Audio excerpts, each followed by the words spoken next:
আসন্ন জাতীয় সংসদ নির্বাচনকে সামনে রেখে দেশের ৩০০ আসনের ভোটার ও প্রার্থী সংখ্যা নিয়ে নতুন করে আলোচনার ঝড় উঠেছে। নির্বাচন কমিশনের হালনাগাদ তথ্য বিশ্লেষণ করলে দেখা যায়, আসনভেদে ভোটার সংখ্যার পার্থক্য শুধু সংখ্যাগত নয়, রাজনৈতিক বাস্তবতাকেও স্পষ্টভাবে তুলে ধরে। কোথাও ভোটার ৮ লাখ ছাড়িয়েছে, আবার কোথাও ২.৫ লাখের ঘরেও পৌঁছেনি। বিদেশ থেকে দেশে রেমিটেন্সের টাকা আসে নিরাপদে। তাই আজই আপনার আপনজনকে বলে রাখুন, রেমিটেন্সের টাকা যেন শুধু নগদেই পাঠায়।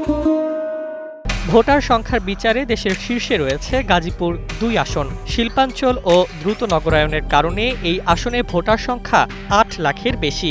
বিপুল ভোটার মানেই এখানে নির্বাচনী লড়াই অত্যন্ত জটিল ও ব্যয়সাপেক্ষ।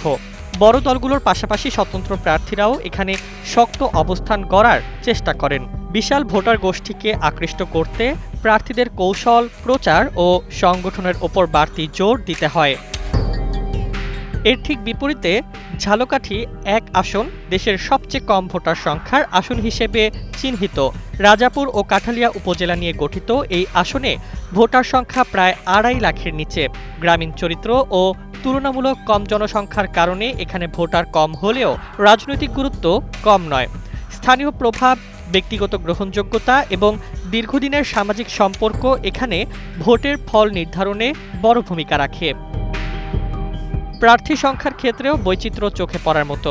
কিছু আসনে প্রার্থী সংখ্যা ১৫ থেকে ২০ জন ছাড়ালেও কোথাও কোথাও মাত্র কয়েকজন প্রার্থীর মধ্যেই লড়াই সীমাবদ্ধ। বড় ভোটার সংখ্যার আসনগুলোতে সাধারণত প্রার্থী বেশি হয়, কারণ রাজনৈতিক সম্ভাবনা ও দৃশ্যমানতা সেখানে তুলনামূলক বেশি।